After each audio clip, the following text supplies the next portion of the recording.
Hey there, everybody. Thanks for joining me for another one-man review. Today I'll be taking a look at Chris W. Kim's Adherent. This is out from Conundrum Press. I must have pre-ordered this from them because I had it like queued up in my Amazon, and then this showed up in the mail. So I must have like pre-ordered it, seen it on Conundrum's Instagram or something, and it came with like a little magazine that they put out that I'll include in another video. So I don't know if people at Conundrum just sent this over or if I pre-ordered it, but either way, I was able to cancel the Amazon one and happily read this book.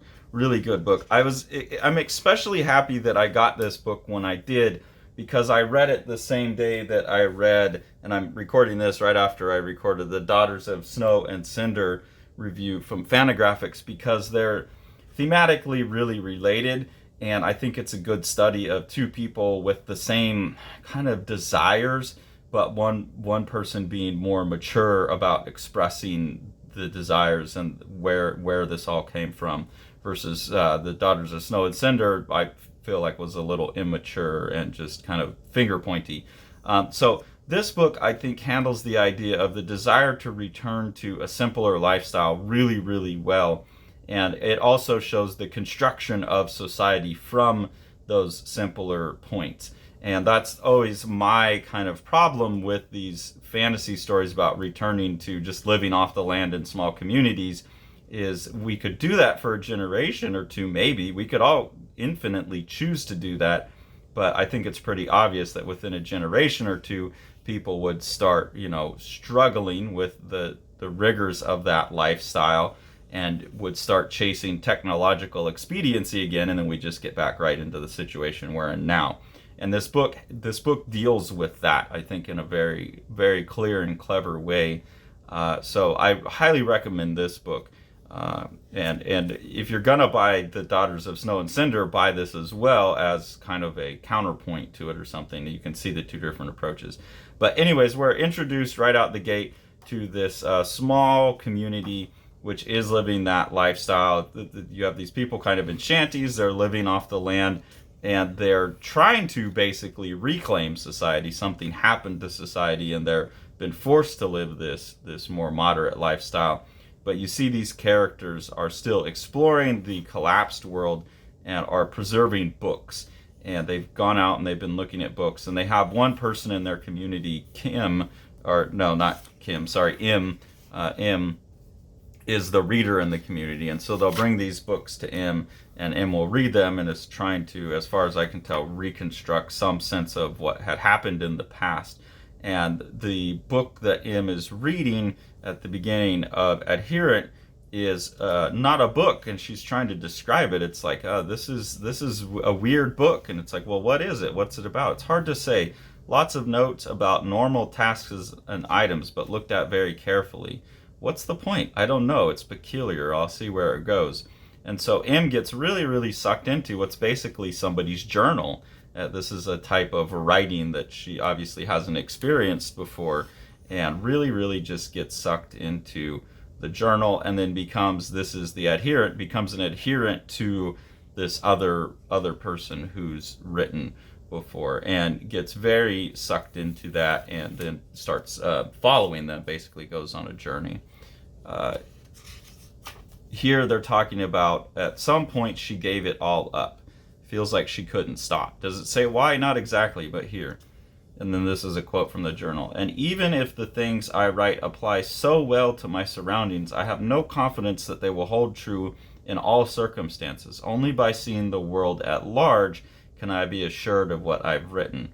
So this person that they found the journal of realizes that in the small live off the land community, it's a very small perspective of the world as well. And so this person has the desire to go check their knowledge against what they can find in the world. So let's go out and see as much as we can see and check what we know.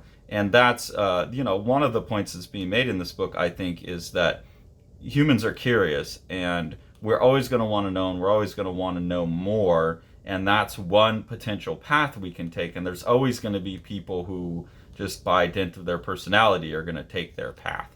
And like here, you even see that's why she left. As far as I can tell, that's ridiculous. It's not going to be everyone. There's plenty of people that are happy living that life, but to constrain the person who wants to go explore and know more, that would be tyrannical if we tried to do that. So you have to let them do that. And then what you get is basically the rest of this book is M's quest. So M has then got sucked into this journal enough that she also wants to go out and explore and follow the path of the person who wrote the journal, who's a woman. And so M sets out and is exploring the world and constantly, talking to new people and trying to ask them about, like, have you seen this woman? And she tracks her down.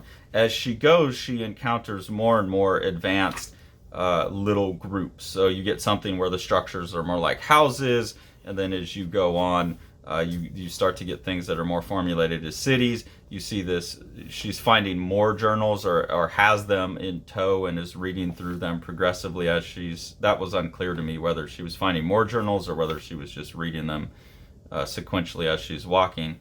But she finds, like, here's a bigger town put together, and that continues to level up where you get like technology starting to show up. She sees old remnants of the way the world used to be and is basically developing a picture of society. There's a couple points in the book where Chris W. Kim switches from this like clean, kind of fragile, broken, hatchy style that he uses throughout to this more dry brush look for the nature stuff. And these are just some absolutely beautiful sequences. I would definitely love to see a whole book by Chris W. Kim done in this approach, because the dry brush work is just really phenomenal.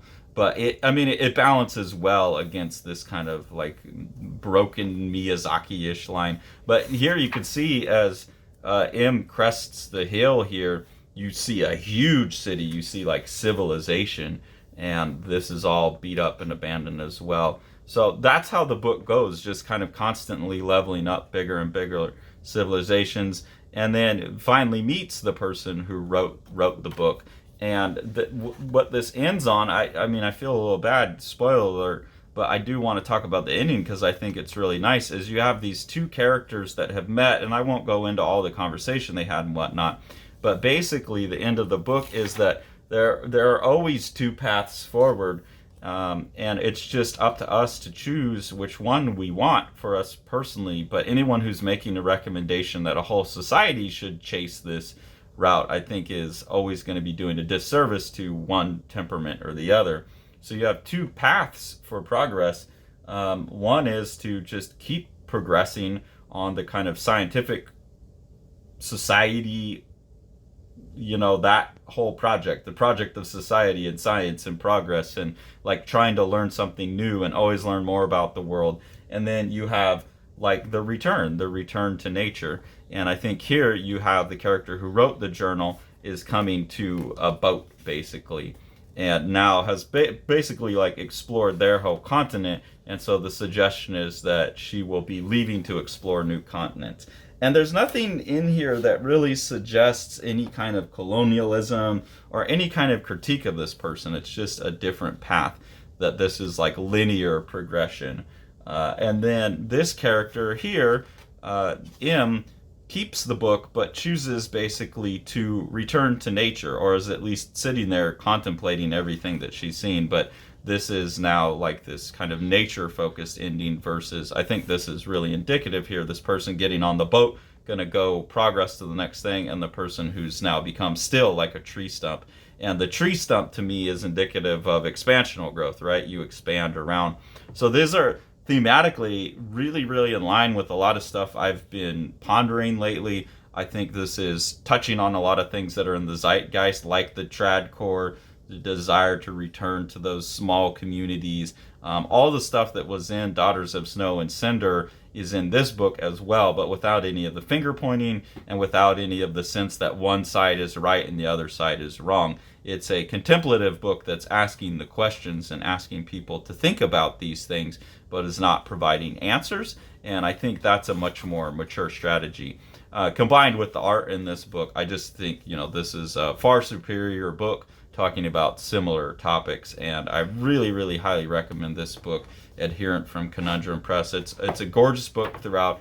It's really well written. It's really interesting, and I think it's pretty clear what the topic Chris W. Kim is trying to orbit, but I think your interpretation, or where here's the center of gravity, I think people from a lot of different positions around that center of gravity, different places in the conceptual orbit, could kind of have different readings of this book and could find things within it that are compelling to them, or interpretations that are fulfilling to them. And that, to me, is the sign of a really strong piece of work. That it's pretty obvious what the author is concerned about, but it's not 100% obvious what the author's stance on that topic is. I think that's a very mature way to work, and Chris W. Kim does that beautifully in The Adherent. So really, really highly recommend this book from Conundrum Press. If you enjoy what we're doing here on the channel and want to support us, there's two ways to do that. The first is through our Patreon. We have two different tiers of pledges you could do on there. At the first tier, you just get exclusive access to our videos. At the second tier, you get exclusive access, I should say early access to the videos, and then second tier, exclusive access to the personal projects that Sean and I are working on, as well as the ability to participate in controlling the story of our ongoing webcomic experiment, Pronede. Any of the money that we make from Patreon just helps us buy the books that we review, so we try and turn that back into the community and keep you in a steady stream of books to consider. It's really appreciated. If you want to support Living the Line itself, the best thing to do is to support what Sean's doing with Living the Line Publishing. So we'll go ahead and take a look at one of his projects now. Whole new world. Whole new world. Whole new world. Whole new world. Whole new world. Whole new world. Whole new world. Whole new world. For you and